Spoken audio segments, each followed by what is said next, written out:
Buenos días, parece que ya estamos conectados. Muy bien. Buenos días, ¿cómo estáis? ¿Cómo va el curso de introducción al psicoanálisis? Bueno, hoy vamos a hablar de la vida sexual humana. Qué tema, ¿no? Tan apasionante.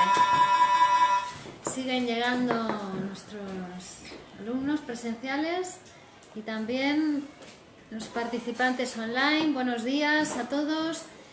Estamos en el curso de Introducción al Psicoanálisis, un curso organizado por la Escuela de Psicoanálisis Grupo Cero e impartido en Alcalá de Henares, Madrid, España, por Virginia Valdomino, psicoanalista de la Escuela de Psicoanálisis Grupo Cero.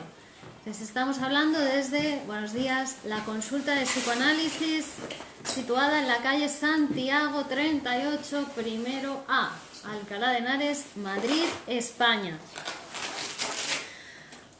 Hoy estamos en la clase 8 del curso y vamos avanzando en esta introducción a la ciencia de lo inconsciente, a la teoría del inconsciente, que es el psicoanálisis. Y hoy vamos a hablar de un aspecto muy importante en el psicoanálisis, bueno, en la vida de los seres humanos en general, ¿no? Que es la sexualidad. Y claro, empezamos por preguntarnos qué es la sexualidad. ¿Y qué diríais vosotros? ¿Qué es la sexualidad humana, ¿no?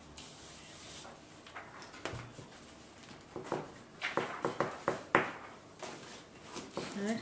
La atracción física por otros seres humanos. ¿Cómo? La atracción física por otros seres humanos. Ajá. No sé. ¿Qué más? No sé, no solamente físico quizá, ¿no? A lo mejor de género, de comportamiento.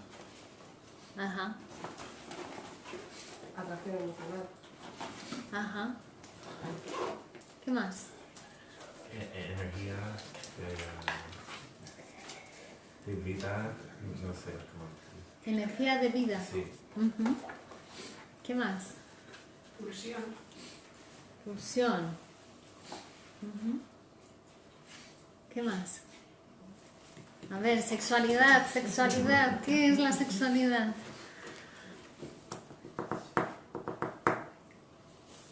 Bueno, Freud se presenta esta lección, ¿no? Porque este es un texto de lecciones introductorias al psicoanálisis, diciendo que cuando los alumnos le decían a un profesor de la facultad que los síntomas histéricos tenían que ver con cuestiones sexuales, el profesor decía, no, eso no tiene, qué tontería, ¿no? Y le llevaron a ver a una paciente histérica cuyo síntoma era, o sea, los síntomas que tenía era como si estuviese en un parto, ¿no? Dando a luz. Y el profesor de la universidad dijo, bueno, pero un parto no es sexual, ¿no? O sea que no tiene nada que ver con lo sexual, el síntoma de la histeria, ¿no? Bueno, más allá de esta anécdota, claro, cuando empezamos por preguntarnos qué es lo sexual, ¿no? Y parece que hay una cuestión también con lo sexual como que es un tema tabú en alguna medida, ¿no? Un tema sobre lo que la gente decente no debe hablar, ¿no? Que es indecente hablar de lo sexual o decoroso, ¿no?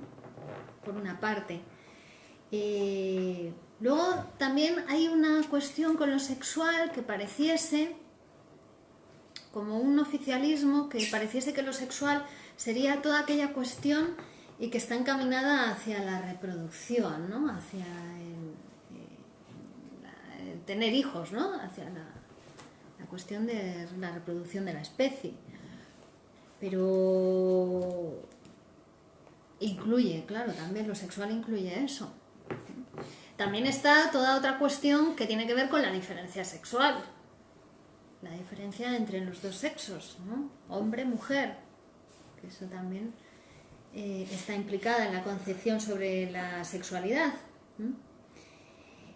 Si tomamos como referencia el acto sexual en sí mismo, como punto de referencia, podría calificarse lo sexual como todo aquello que tiene que ver con una intención de procurarse un goce.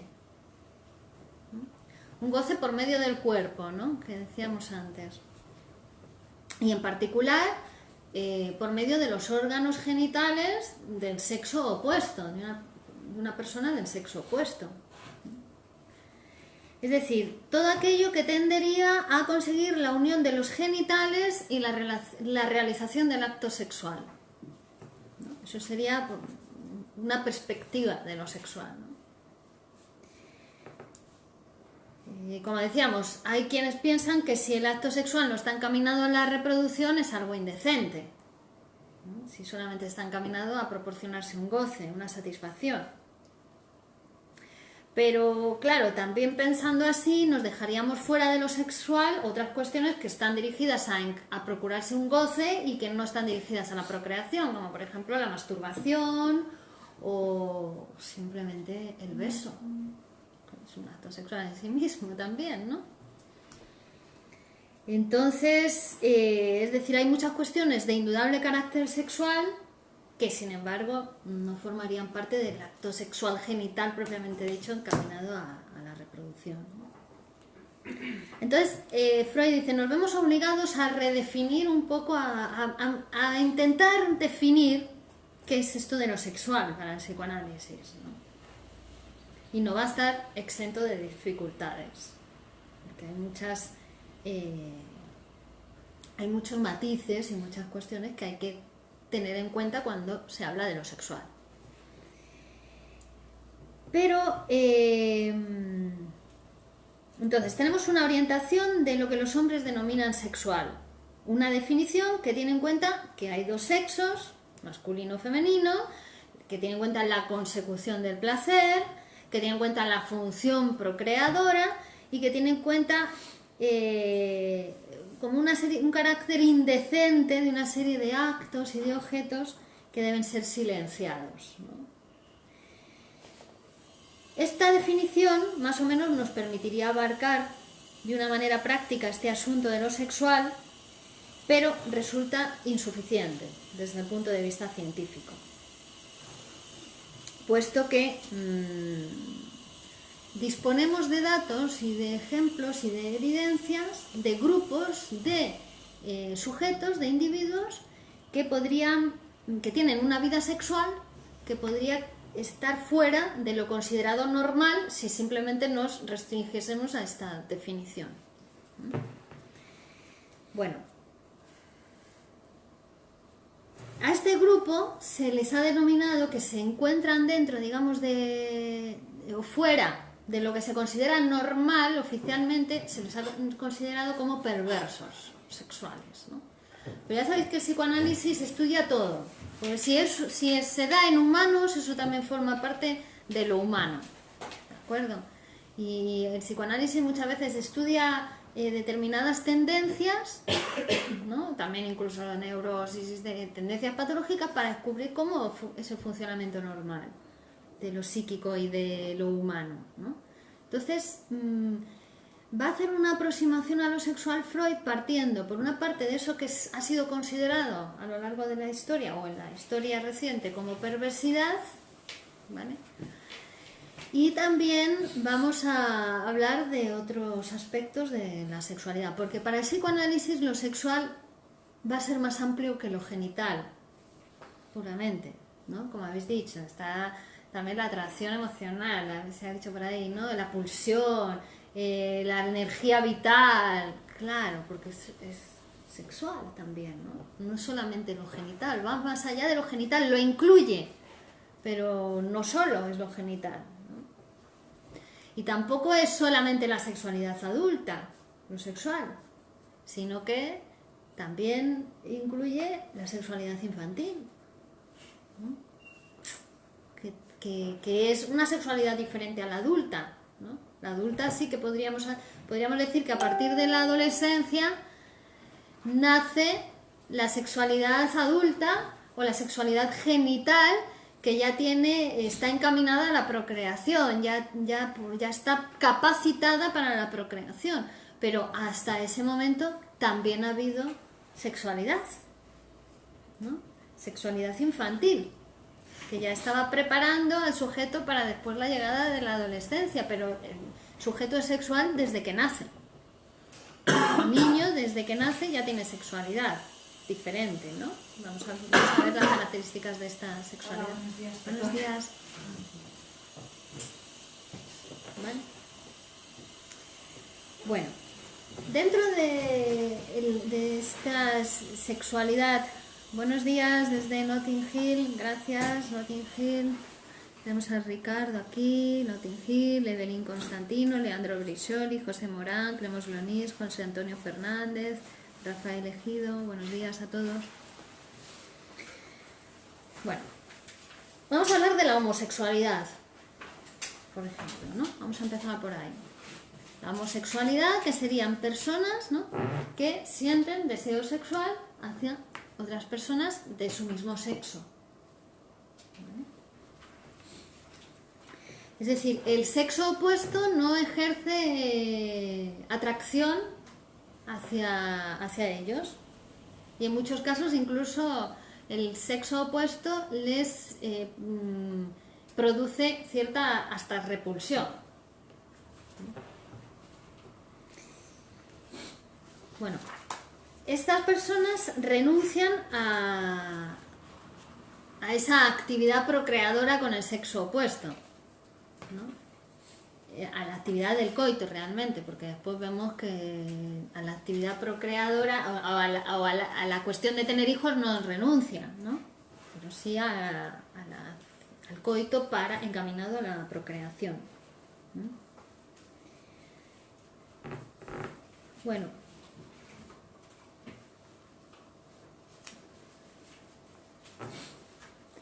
esto sería un ejemplo de cómo la sexualidad no solamente es la encaminada a la procreación, ¿no?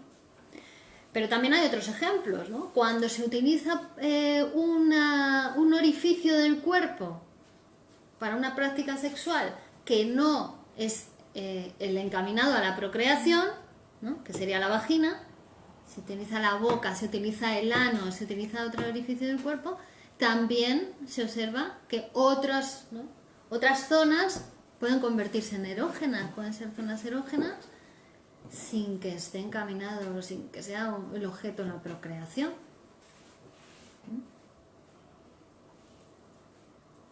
Después hay un grupo de perversiones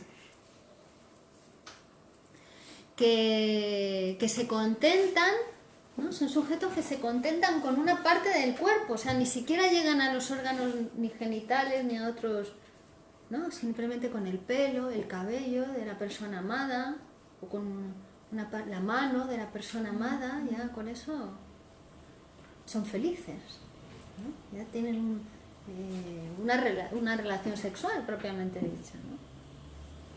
Bueno, y luego, por ejemplo, hay el fetichismo, es un tipo de perversión, ¿no?, donde los órganos sexuales quedan sustituidos por una prenda de vestir de esa persona, por un zapato, por un pañuelo, ¿no? Y el goce sexual lo obtienen con ese objeto. Y además siempre, la perversión se caracteriza porque siempre tiene que ser así. Es decir, siempre es si ella lleva la braguita roja. Si no lleva braguita roja, no hay satisfacción sexual. O tiene que ser con mujer que lleve el tacón de aguja. Y si no, no hay satisfacción sexual. Pero, ¿no? Porque en el zapato está, ¿no?, es el objeto sexual. No la mujer, ya ha habido un desplazamiento. No el órgano sexual, ha habido un desplazamiento, ¿no?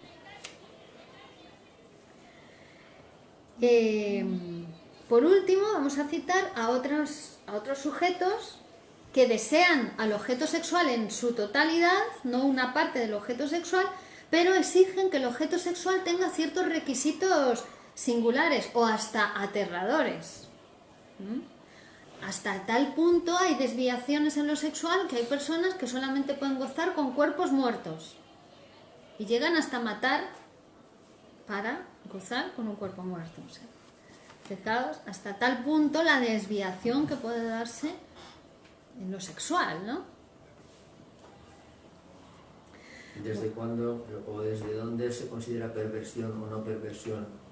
Porque has nombrado perversión incluso el tener placer por ejemplo, con el pelo, ¿eso se considera perversión siempre? Sí, siempre que sea de esa Siempre manera. que sea solo, Solo con eso. pero no... O sea, el hecho de gozar tocando un pelo, no No. es una perversión. No, porque digamos que todo eso formaría parte del camino para llegar al fin de una relación sexual genital adulta con coito, ¿no? Si todo eso son preliminares, ¿no?, del recorrido para llegar al fin sexual, se considera normal, es decir, una suma de preliminares, que un beso, que el pelo, que la braguita, que no utilizar directamente los orificios genitales, sino que se va haciendo una aproximación.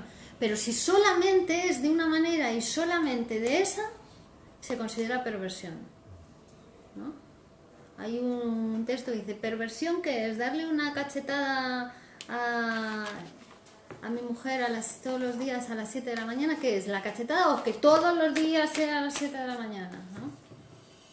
O sea, que cuando uno se obsesiona, ella perverso. No es obsesión, es perversión. Perversión es que solamente goza de esa manera.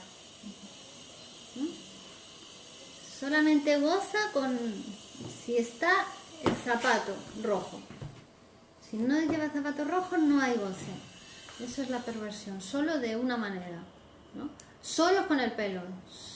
Solo es con el pelo. Después no le interesa a la mujer o el hombre, ¿no? Solo es el cabello. Eso sería la perversión. Pero es que si definimos como la finalidad de la sexualidad el coito, entonces cualquier relación sexual que no tenga como final el coito es una perversión.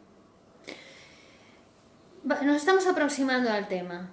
Así es como se ha concebido durante mucho tiempo la sexualidad, que estaba encaminada a la reproducción. El psicoanálisis viene a decir que no puede ser tan restringida esa definición de sexual, ¿no? Y entonces se pone a estudiar todas las desviaciones que hay de ese camino directo a la reproducción, o al coito entre un hombre y una mujer, ¿no? Dice, todo esto también es sexual y está ahí, ¿no? Entonces, ¿cómo se ha concebido eso? Como perversiones, todo lo que se alejaba de la sexualidad normal entre un hombre y una mujer, hasta la homosexualidad, ¿no? Se ha concebido como una perversión en la historia reciente, porque ha habido otros momentos de la historia donde era común la homosexualidad, por ejemplo en la Grecia antigua, ¿no? Donde las mujeres se utilizaba para la reproducción y con los esclavos, ¿no? Quiero decir que estamos haciendo una aproximación al tema de la sexualidad. No que el psicoanálisis diga que la sexualidad es eso, que se encamina al fin normal y que todo son perversiones. No. Es como se ha considerado, y el psicoanálisis viene a decir, no, pero todo eso forma parte de la sexualidad también humana. Vamos a ver cómo es la sexualidad humana si también una persona es capaz de gozar solamente con un zapato rojo. ¿Qué ha pasado ahí? ¿No? Que no puede gozar con el órgano genital de la mujer. ¿Por qué un hombre puede llegar a tener repugnancia o una mujer del órgano sexual contrario? ¿No? Cuando la especie, porque ahí hay una intervención de lo psíquico, la especie está preparada para procrear. O sea, es una exigencia de la especie que continúe la procreación, pero sin embargo, cuando interviene lo psíquico, eso que para lo que la especie está sobredeterminada, que es para procrear, como cualquier otro animal, en el ser humano es mucho más compleja la sexualidad. De ahí cuando decimos que la sexualidad humana es todo lo tocado por la palabra, ¿no? Hasta una frase te puede hacer gozar. Bueno, pero todo eso eran desviaciones con respecto al objeto sexual, ¿no? Porque en lo sexual hay un objeto, a no ser que sea una sexualidad autoerótica, que vamos a ver que es la del niño. Autoerótica, en el sentido de que todavía no hay objeto, ¿no? Sino que goza con su propio cuerpo, o con su dedo, con la succión, ¿no? Sexualidad autoerótica, pero esa es infantil. No deja de haber sexualidad autoerótica en el adulto, obviamente, pero a esa sexualidad autoerótica está enriquecida con objetos sexuales, ¿no? Esa sería la sexualidad adulta. Lo que sí que sería sexualidad adulta y sana sería encaminada hacia un objeto sexual. ¿Mm? Bueno, otro grupo de perversiones hace referencia a individuos cuyo fin sexual es algo que normalmente se considera como acto preparatorio para el verdadero fin sexual. Por ejemplo, inspeccionar, palpar, tocar, buscar, entrever las partes escondidas o íntimas, mostrar las suyas con esperanza de encontrar en el otro reciprocidad, etc., ¿no? Esto que forma parte de los preliminares para un acto sexual: mirar, tocar, palpar, chupar, mostrar. Pues en el perverso se queda solamente ahí, ¿no? El exhibicionista muestra, y ese es su acto sexual, muestra. El voyeur mira, y ese es su acto sexual. El fruteur, el tocón, que va al metro y al tren y toca a la gente, ¿no? Ese es su acto sexual, se contenta con eso. Molesta a los demás, porque además es una perversión, ¿no? Molesto para el otro. Pero se queda detenido ahí, en eso que en un acto sexual adulto, sano, sería un preliminar. El perverso se queda detenido. Este tipo de perversiones se quedan detenidas ahí, ¿vale? Luego tenemos a los sadistas. El sadismo forma parte de cualquier acto sexual, un poco de sadismo, ¿no? Porque hace falta penetración, hace falta algo de un poco, como en el psicoanálisis todo es en cantidad depende de la cantidad, ¿vale? Lo normal o lo saludable de lo patológico es una cuestión de cantidad. Cierto sadismo, cierta violencia, cierta agresividad en el acto sexual es necesaria, ¿no? Pero claro, ya los que solamente gozan con los sádicos, los sadistas, ¿no? Gozan infringiendo daño al otro. Y eso es lo que les proporciona el goce. Entonces, no conocen otro placer que el de infligir a su objeto dolores o sufrimientos de toda clase, desde la simple humillación a graves lesiones corporales. Ese sería el sádico, ¿no? Y paralelamente a estos tenemos a los masoquistas. Los masoquistas, el goce consiste en recibir del objeto amado humillaciones o sufrimientos en forma simbólica o real. Y gozan así. Y otros presentan un entrecruzamiento de ambas anomalías, ¿no? Un poco sádicos y un poco masocas. O van variando. Ahora yo soy el sádico y tú eres el masoca, y después yo soy el sádico y tú eres el masoca, ¿no? Bueno, también podemos diferenciar aquellos que buscan la satisfacción sexual en la realidad de otros que buscan la satisfacción sexual en la fantasía. No pasan a la realidad, ¿no? Serían los que se quedan en la fantasía, serían los masturbadores mentales, ¿no? Con un objeto fantaseado. Bueno, todos estos son extravagancias, incluso algunos nos pueden parecer horrores, como hemos dicho, ¿no? Que gozar a alguien con un cuerpo muerto es un horror, ¿no? Pero para ellos representa eso, el idéntico goce sexual que para otra persona puede tener un acto sexual con otra persona, ¿no? Entonces, ¿qué actitud debe adoptar el psicoanálisis frente a estas formas extraordinarias e incluso horrorosas de la satisfacción sexual? ¿Decimos que nos hallamos indignados? ¡Qué indignación! ¿Manifestamos nuestra aversión personal hacia eso? Pues no. Como toda ciencia, tiene que ocuparse de estudiar esos fenómenos y ver a qué se deben. Pues son humanos también los que lo están haciendo, pues, ¿no? ¿A qué se deben? Es decir, llaman nuestra atención. Y el psicoanálisis se propuso entender estas formas patológicas de la sexualidad y su relación con la vida sexual considerada normal. Bueno, aunque también hay ciertas cosas que son normales, que no son consideraciones, que son normales. ¿Vale? Pues también parece que hemos perdido un poco la cuestión de lo normal, ¿no? Entonces, primero lo que viene a hacer el psicoanálisis es rectificar esa concepción de que los perversos son degenerados u otras cosas peores, ¿no?, que se pensaba de ellos.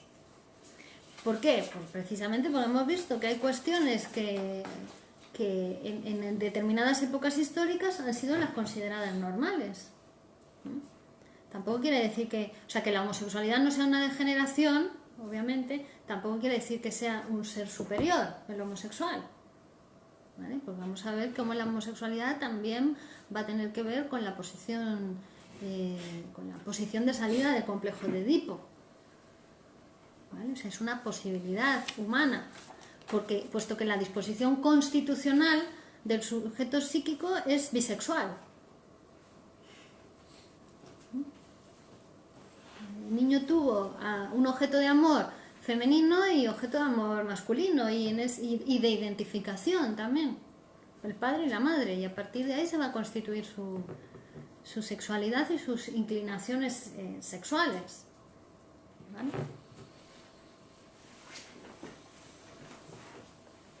Entonces,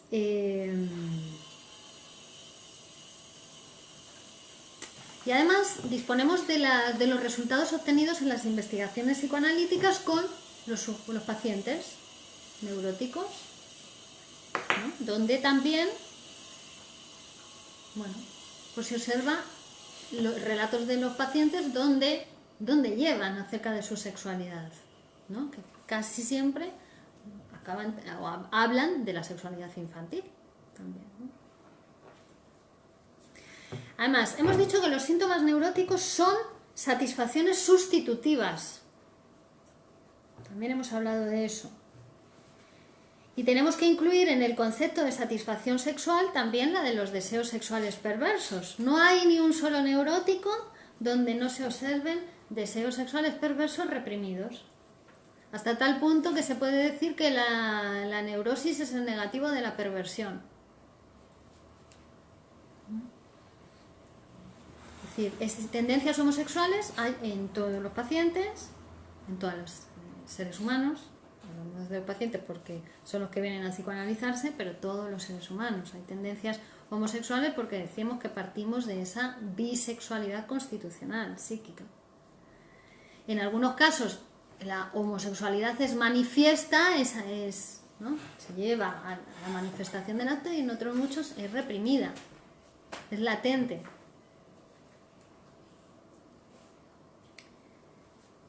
Bueno, los que dicen ser homosexuales manifiestos no son nada en número, y fíjate que son muchos, en comparación con todos los homosexuales latentes. ¿No? Es decir, que se puede considerar casi la homosexualidad como una ramificación de la vida erótica. Aunque, por supuesto, sin anular las diferencias entre la homosexualidad manifiesta y la vida sexual normal. El psicoanálisis también averigua que la paranoia, es decir, ese síntoma de persecución, ¿no?, de sentirse perseguido por otro, ¿no?, es una defensa contra impulsos homosexuales de extrema intensidad.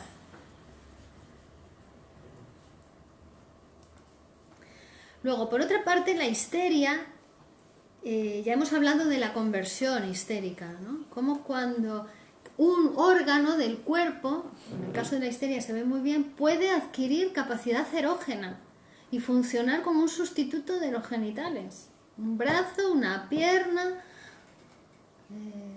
parte de la cara, o sea, cualquier órgano del cuerpo se puede erogenizar y sustituir a los órganos genitales, hasta tal punto que eso puede interrumpir la función normal de ese órgano.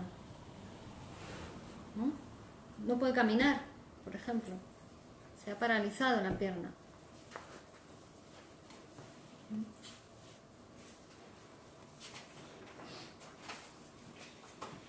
Entonces, siendo los síntomas satisfacciones sustitutivas de deseos sexuales perversos, reprimidos, en las que órganos distintos a los genitales han asumido la función sexual, en el caso de la histeria, ¿no?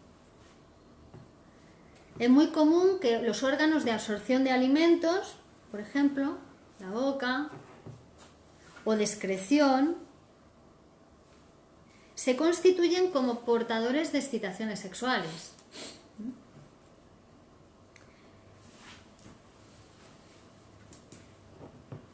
Ya hemos comentado sobre las perversiones sexuales, pero también en la histeria hay que interpretar los síntomas, ¿no?, a esas cuestiones sexuales perversas reprimidas, llevadas a lo inconsciente, hechas inconscientes.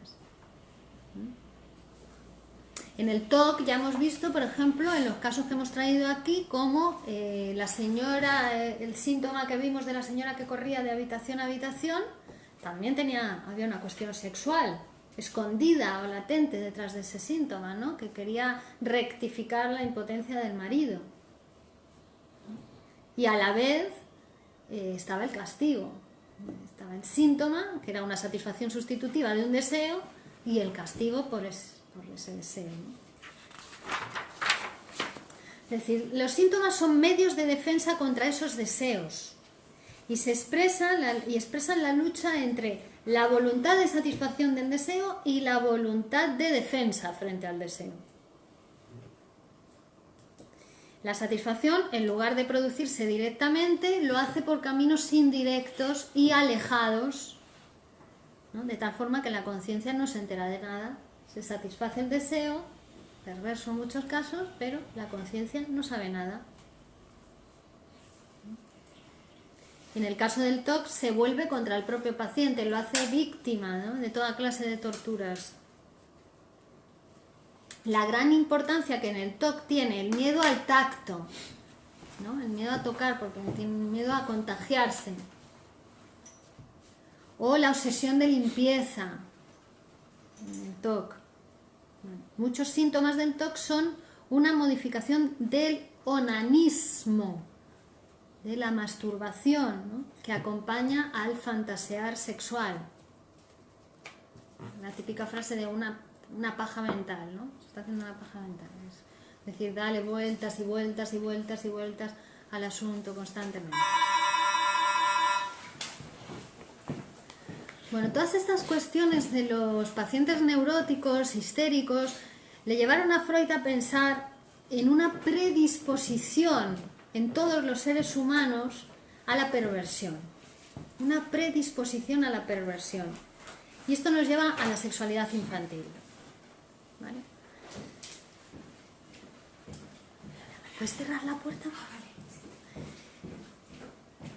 Entonces vamos a la sexualidad infantil, es decir, el ver todos estos casos que hemos hablado, tanto de perversiones como de negativo de la perversión, que sería la neurosis, ¿no?, perversión reprimida que da lugar a síntomas sustitutivos de satisfacciones de deseos, le hace pensar a Freud, pues mira, debe haber una predisposición humana a la perversión,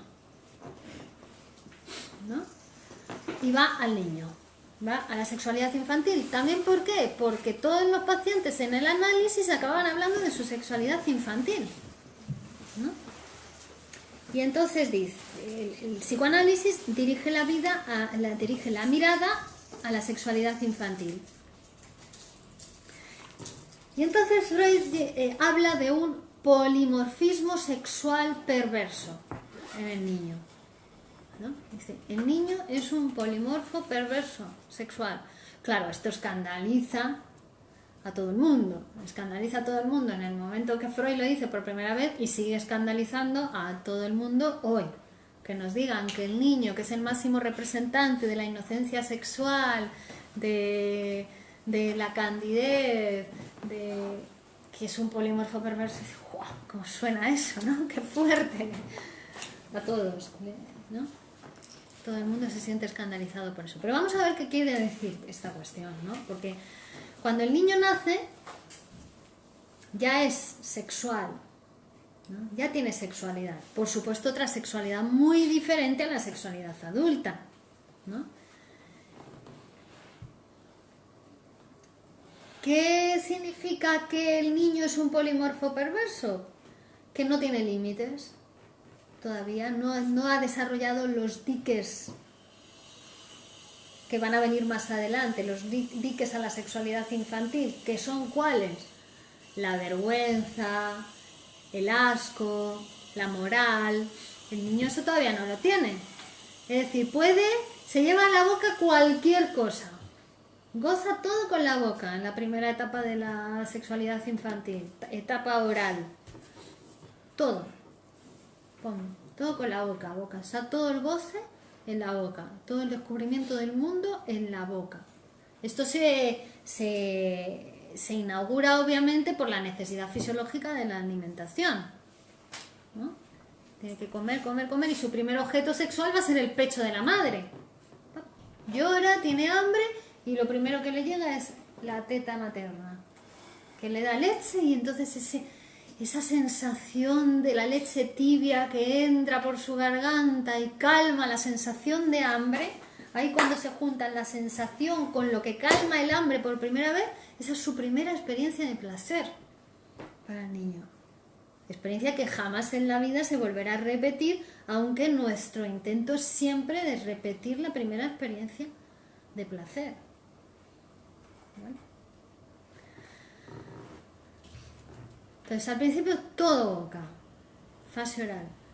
Pero después el niño también va a descubrir otra segunda fase, zona erógena de su cuerpo muy importante, que va a ser el ano.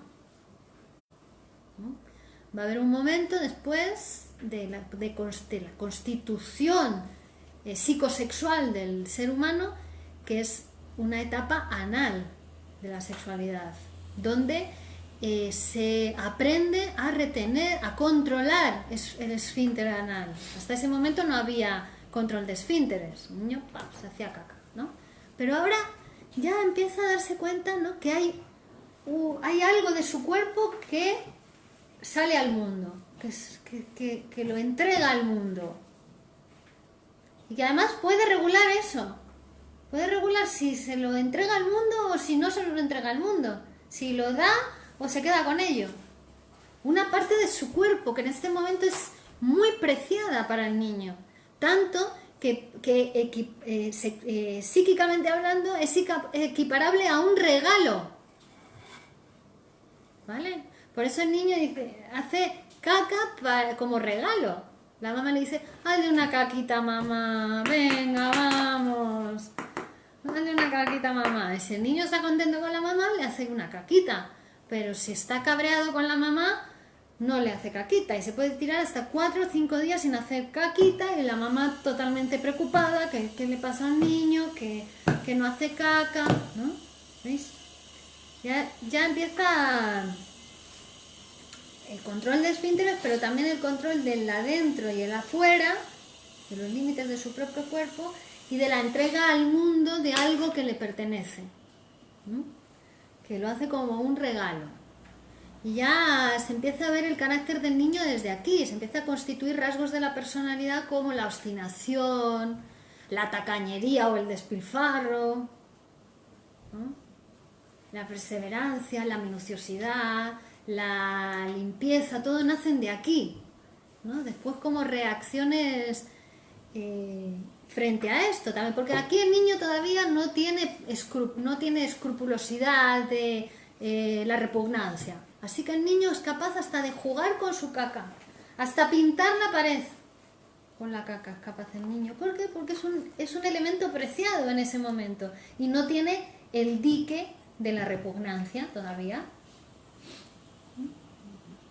Hay que tener cuidado porque está capaz de meter la mano ahí en la caca suya o hasta en la del perrito, hasta en la del gatito, ¿vale? Porque otra cuestión por la que el niño podría considerarse aquí un perverso es que no diferencia todavía entre el ser humano y los animales. Y puede amar a su gatito como... O hasta se puede poner en la posición del gatito y hacer el gatito. Bueno, todavía tampoco ha diferenciado entre ser humano y animal.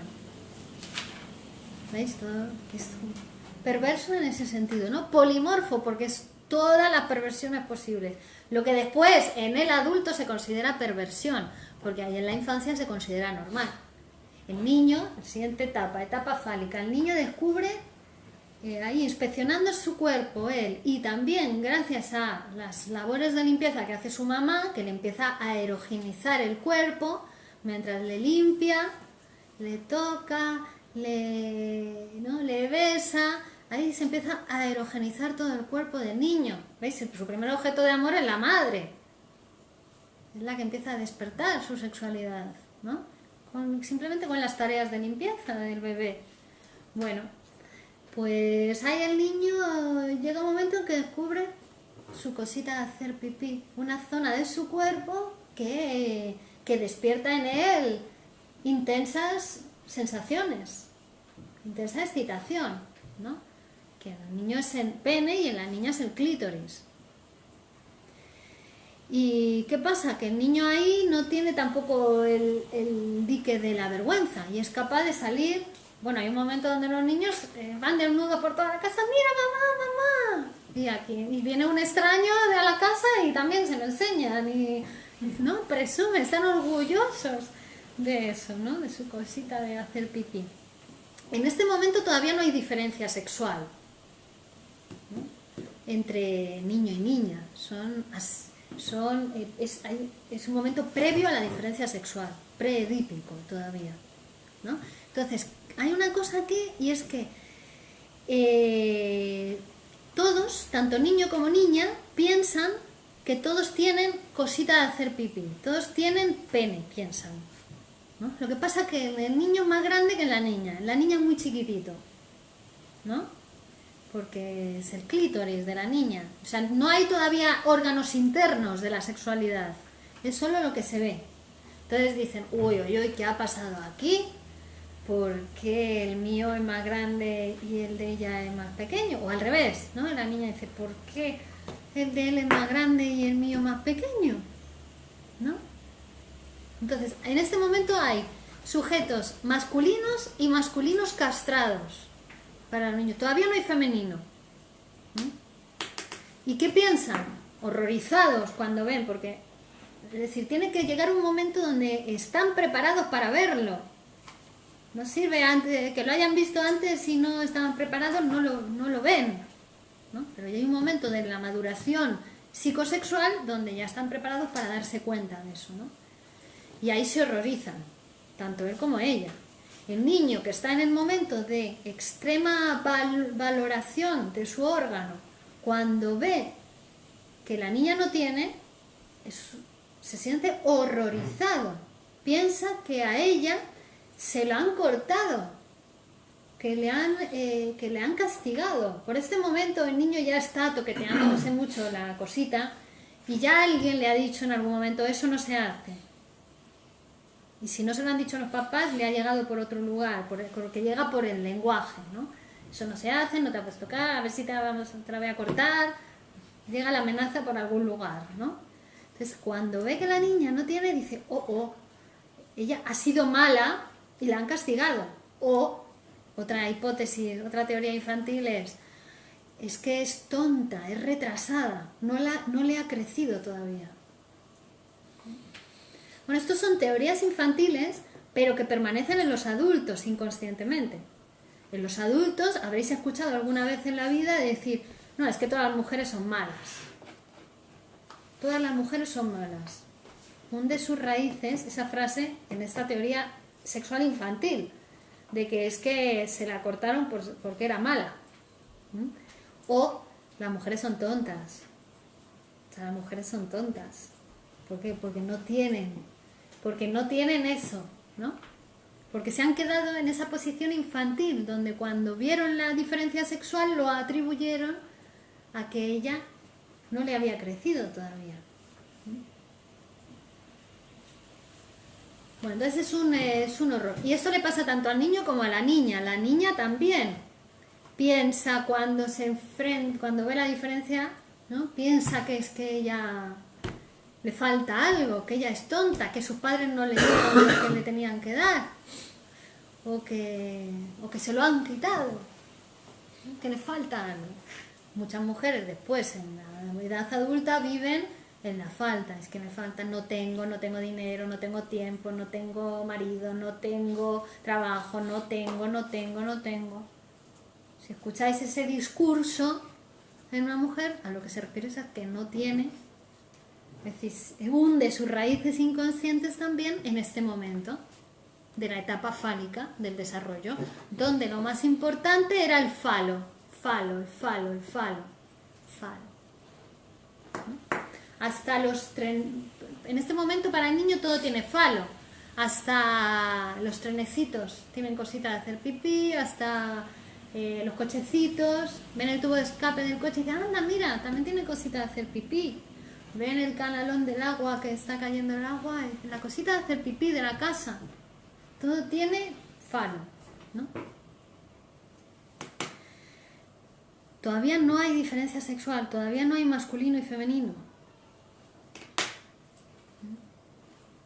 Va a ser, después de esa etapa fálica viene una etapa de latencia, un periodo de latencia. ¿Vale? Podríamos decir, etapa oral viene a ser 2 primeros años, etapa anal 2-3, etapa fálica 4-5, ahí hay complejo de Edipo, ahí se produce el complejo de Edipo, ¿no? Que lo vamos a ver el próximo día con exactitud, qué es el complejo de Edipo.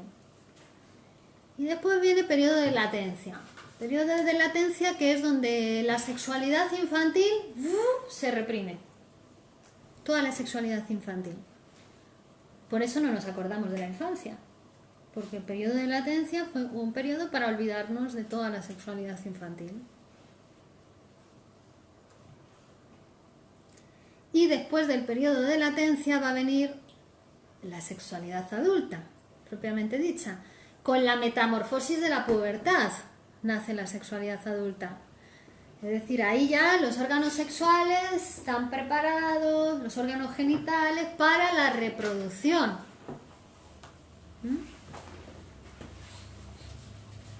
Y ahí por primera vez, tanto el adolescente como la adolescente descubren la vagina. Ahí se produce la vagina, que es el órgano sexual femenino, que es diferente al órgano sexual masculino. Además, la sexualidad femenina tiene una riqueza extra, porque no solamente tiene 2 órganos sexuales, uno propiamente femenino, que es la vagina, y uno masculino, que es el clítoris. Muchas mujeres adultas también tienen problemas en su sexualidad vaginal porque todavía no han producido su vagina. Siguen teniendo una sexualidad clitoridiana, únicamente masculina o infantil, que era la propia de la primera etapa de la sexualidad. Pero después hay que sumar la sexualidad femenina, la sexualidad vaginal, ¿no? Y aquí también va a ser cuando descubran el papel de los espermatozoides y del óvulo en la procreación, ¿no? Hasta este momento, por mucho que se lo expliques a un niño, le entra por aquí y le sale por aquí, ¿no? No está preparado para ese conocimiento, ese saber. Entonces, bueno, vemos cómo la sexualidad humana abarca mucho más que el periodo de sexualidad adulta, ¿no? Antes el niño también es sexual y ha aprendido a gozar con partes de su cuerpo como la boca, el ano. Goces que no desaparecen nunca a lo largo de la sexualidad adulta tampoco, ¿no? Sino que se utilizan, esas zonas erógenas también se utilizan en la sexualidad adulta como parte de la sexualidad adulta. Pero lo que sucede es que ese polimorfismo sexual que tenía el niño significa que también está como todo fragmentado, todo partido ahí. Igual goza con la boca, que con el ano le hace sufrir un poquito a la mamá, ahora le doy la caquita, ahora no le doy la caquita, ¿no? Y todas esas cuestiones. O juega con su cosita de hacer pipí, lo muestra.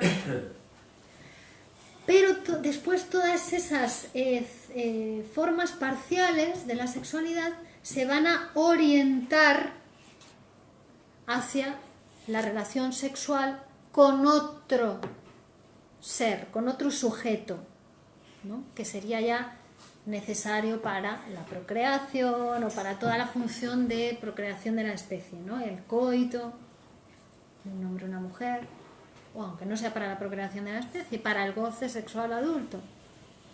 ¿Vale?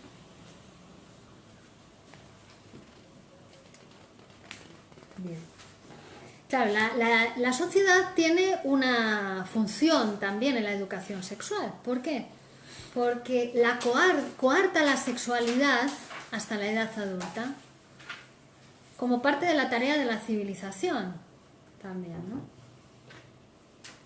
Es una manera de limitar y dominar la sexualidad, la encamina también hacia la reproducción, la va encaminando hacia la sexualidad adulta, la va limitando, la va poniendo límite. Es decir, que los diques a la sexualidad, la repugnancia, el pudor, la moral, se producen psíquicamente, pero también ha sido una labor de la civilización a lo largo de los siglos, penosamente conseguida y que sigue ejerciendo. Ahora ya heredamos, ¿no? Ya lo heredamos, ya se produce psíquicamente, pero siempre la educación está encaminada a eso. Los límites están encaminados a que la sexualidad se realiza en un ciertos momentos, en ciertos lugares, con ciertas personas, ¿no? Y también para que el desarrollo sexual completo quede retardado hasta que el niño haya alcanzado cierto grado de madurez intelectual. Porque si la sexualidad se manifiesta demasiado precozmente, rompería todos los diques, si no tiene repugnancia, pudor, ¿no? Y anularía toda la obra de la civilización. Refrenar la necesidad sexual no es fácil. A veces se peca por exceso con los niños, ¿no? Y a veces por defecto. Además, otro motivo por lo que se ha refrenado la actividad sexual, pues es una cuestión económica. Vamos a ver, que el ciudadano tiene que trabajar. Y si se pasa todo el día realizando actividad sexual, no va a trabajar, ¿no? Y entonces hay que trabajar, ¿no? Uno no se puede quedar todo el día en casa practicando el sexo, tiene que irse a trabajar, entonces le tiene que decir, no, cariño, ahora no, ahora me tengo que ir a trabajar. Cuando vuelva a la tarde o a la noche, si quieres, entonces nos encontramos, ¿no? En el acto sexual, pero bueno.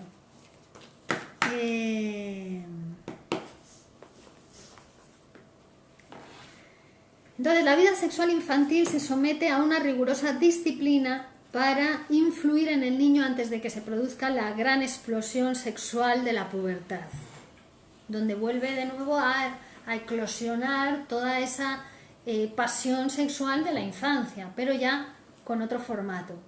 Es decir, la sexualidad adulta es la sexualidad infantil a condición de ser reprimida. Ya se reprimió esa sexualidad infantil.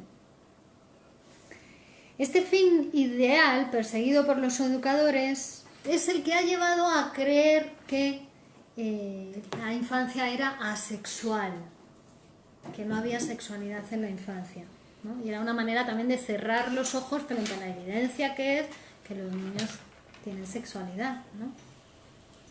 Que tiene una distinta significación, por supuesto, que la sexualidad de los adultos, ¿no? Pero llama la atención que justo todas estas personas que niegan la sexualidad de lo infantil, después cuando ven una muestra de sexualidad infantil en los niños, pues está al alcance de cualquiera que quiera escuchar un poquito a los niños, se dan cuenta de la sexualidad infantil, pero la castigan severamente en cuanto hay una pequeña muestra de sexualidad infantil, ¿no? Entonces es una contradicción, o sea, dices que es todo inocencia, todo pureza, y cuando ves una pequeña muestra la castigas con tal rigurosidad y tal severidad. No puede ser, ¿no? Bueno. Entonces, las primeras manifestaciones de la sexualidad, como hemos dicho, están enlazadas a esas funciones vitales de alimentación o de excreción.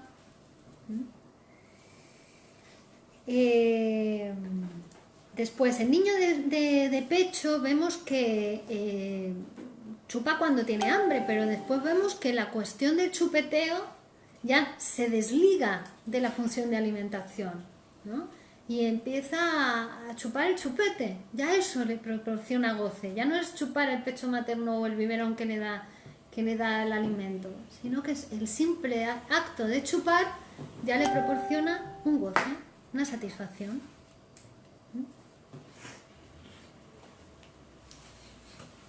Después se chupa el dedo también. ¿Ves?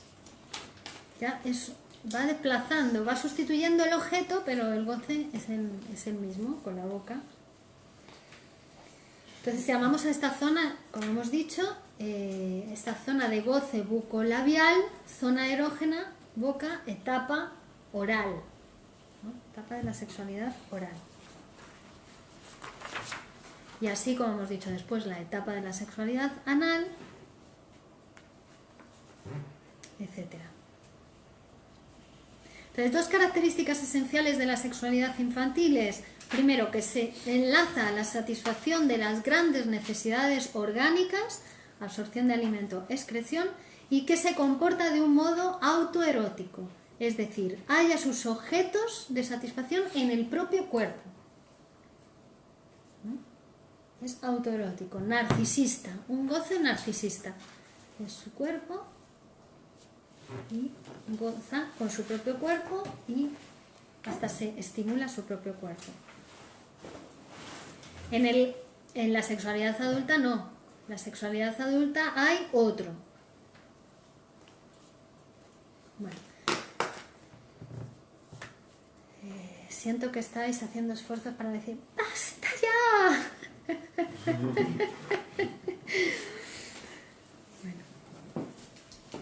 Pero bueno, hemos hablado de la sexualidad, hemos comenzado hablando de la sexualidad infantil o de las perversiones para llegar a comprender la sexualidad adulta y la sexualidad normal, saludable. ¿Vale?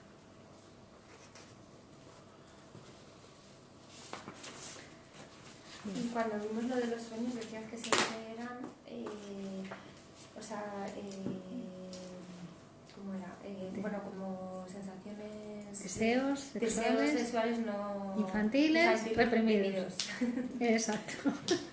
Es así, siempre. Siempre, o sea, es así. o sea, Igual que en el síntoma, decíamos, la neurosis es el negativo de la perversión. Es decir, todas esas tendencias perversas infantiles, que decíamos, el niño es un polimorfo perverso. El niño, ¿por qué? Pero es normal. Eso es lo normal en la infancia, porque todavía no se han producido los diques a la sexualidad. Es más bien que ahí el niño están todos los gérmenes de la sexualidad, todo lo que va a ser la sexualidad adulta, pero sin límites. Y a medida que vamos creciendo, se va constituyendo nuestro psiquismo, tanto la sociedad como nuestro propio aparato psíquico, que ya es heredero del sistema de civilización, nos va civilizando, nos va poniendo límites a esa sexualidad infantil, ¿no? Nos lo va reprimiendo. O sea, es el adulto el que lo va reprimiendo al... Hay por una parte la represión psíquica, ¿no? Hay una represión de esas tendencias infantiles. ¿Por qué? Porque están prohibidas ya en el adulto. En el niño estaban permitidas, pero ya el adulto tiene que renunciar al objeto sexual madre, al objeto sexual padre, pues están prohibidos por la ley del incesto. Para el niño era normal, eran sus objetos eróticos, sus objetos sexuales, su padre y su madre. Ahí se despierta su primera sexualidad, pero después eso queda prohibido. Entonces, claro, viene la represión. ¿Y la represión qué hace? Hace inconscientes esos objetos sexuales, padre, madre, ¿no? Después el deseo sexual se tiene que desplazar a otros objetos, a otros hombres, a otras mujeres, que no sean el padre y la madre, ¿no? Pero esos quedan reprimidos. Eso que se reprime es lo que en los sueños busca expresión y busca satisfacción. Pero quieres decir, por ejemplo, que una persona que hubiera nacido sin padres, yo qué sé, en la selva y tal, que no le hubieran coartado nada, no tendría sueños cuando es adulto. No sería humano.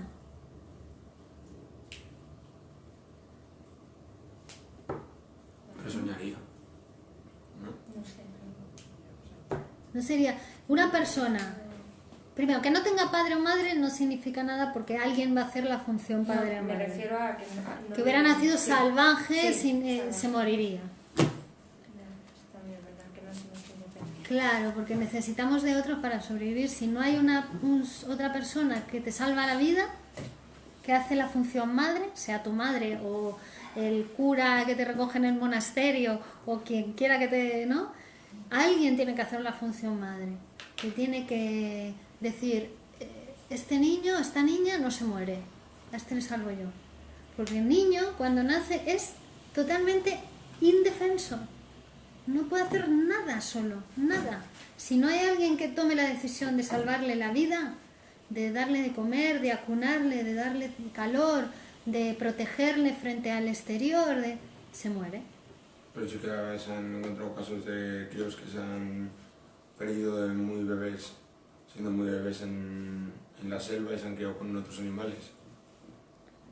Un caso conozco yo, el niño salvaje de L'Aveyron, en Francia. Y ese crío, por ejemplo, también soñará, ¿no? No lo sé, se hicieron muchas investigaciones con él, pero no sé, lo de los sueños no sé. Ah, bueno, es que claro, como tampoco saben, no se les puede enseñar ya a hablar cuando son tan mayores, tampoco se puede hablar con ellos para preguntarles si sueñan o no. Entonces, Pero es muy raro, un caso de alguien que no nazca entre humanos, en un Sí, lugar sí, no. humanizado. Si está humanizado todo, hasta la selva ya está humanizado, ¿no?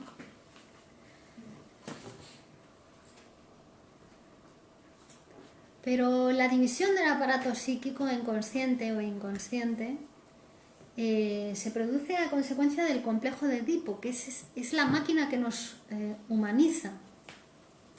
O sea, cuando nosotros nacemos somos cachorritos animales, somos animales como un perrito, un gatito. La diferencia es que nacemos ya en un mundo humanizado, ya hasta tienes un nombre para ti, ya han pensado tu nombre, ya naces entre humanos, en un mundo hecho de palabras, con lenguaje, ¿no? Con otros seres humanos. Entonces, pero eres un cachorrito animal, es un animalito, entonces tienes que aprenderlo todo, absolutamente, y tienes que producir tu psiquismo, tu sexualidad, entre otros humanos. Siempre es con otros. Un ser humano solo no puede nada. Siempre es con otros. Entonces, claro, ahí se va humanizando y el complejo de Edipo es donde va a adquirir los significantes fundamentales. Padre, madre, hombre y mujer. Y la muerte. Hasta ese momento el niño no sabe que es un padre, una madre, un hombre, una mujer. No hay diferencia, ¿no? Lo tiene que ir aprendiendo. El próximo día vamos a ver esto cómo funciona, ¿no? ¿Y cómo lo aprende? Bueno, pues ese que le da de comer, que le alimenta, que le cuida, que le ha salvado la vida, su madre. Después viene el que le pone límites, el que le separa de la madre. Y ese es el padre. Sea el padre, o sea Pepito Pérez, o sea el abuelo, o sea el frutero de la esquina, o sea el jefe de la madre que le dice, tienes que trabajar, ¿no? Tienes que venir todos los días a trabajar, y eso es lo que le separa al niño de la madre. Es decir, todo aquello que le pone límites en la relación con la madre es la función padre, porque al principio el niño está fusionado a la madre, son uno, no son dos, son uno. No tiene ni siquiera constancia de su propio cuerpo, de hasta dónde llega su cuerpo y dónde llega el de ese otro ser que le ha salvado la vida. Pero cuando interviene el padre y le dice, con tu madre no, ahí el niño dice, si no somos uno, somos dos. Función padre, ¿no? Y luego en la adolescencia, ya en la metamorfosis de la pubertad, se producirá en cada uno la función hombre y la función mujer. En cada uno. Seamos hombres o mujeres. Cada uno tiene que tener producido en sí, si no, tendrá problemas en lo social y llegará a la consulta del psicoanalista y entonces se lo producirá en su psicoanálisis. Pero tiene que producir un hombre y una mujer, una función masculina y una función femenina. Porque, por ejemplo, para hacer tareas como escribir, es en posición femenina. Es decir, si tenéis problemas para escribir, es con vuestra posición femenina. Sin embargo, otros comportamientos, como por ejemplo dar una orden, ¿no? O hacer una acción, tiene más que ver con la posición masculina o con la función padre también. Son funciones, van a ser los 4 sexos que tenemos. Tenemos 4 sexos. Eso de que hay 2 sexos y que cada uno tiene un sexo para el psicoanálisis es demasiado restringido. Tenemos 4 sexos. En todos nosotros hay un padre, una madre, un hombre y una mujer. O eso sería lo saludable. Y cambiar de función en función de dónde estás, en función de qué estás haciendo, con quién estás hablando. A veces tienes que ser un padre con una persona, a veces tienes que ser una madre, a veces tienes que ser un hombre y a veces tienes que ser una mujer.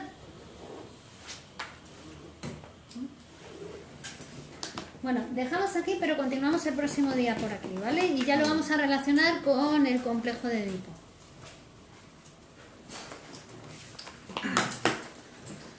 Sí. En función de esas relaciones que ha tenido el niño con la madre o con el padre a lo largo de la infancia, puede tener eso alguna repercusión de cara a su objeto sexual adulto, sea del propio sexo o del mismo sexo, Claro. o sea del propio distinto. Claro, vamos O sea, a ver. que mucha homosexualidad puede tener su base en las relaciones de infancia. Claro, en la sexualidad infantil, porque no es tanto la relación con el padre o la madre, sino sus identificaciones, sus elecciones de objeto. Pero claro, tiene sus raíces ahí, en la constitución psíquica infantil, que no es que se produjera en la infancia y ya haya pasado y ya está, sino que es que uno lleva consigo su infancia actual, ¿no? Y además siempre estamos en identificaciones con otros y elecciones de objetos, es decir, que se transforma, que es una posición que se transforma. Y lo que decimos, la constitución sexual es bisexual en su origen. Igual te puedes identificar con un hombre o identificar con una mujer o elegir un objeto sexual de tu mismo sexo o un objeto sexual del sexo contrario. Eso lo hacemos todos los días a todas horas. Hunde sus raíces en la sexualidad infantil, pero es actual.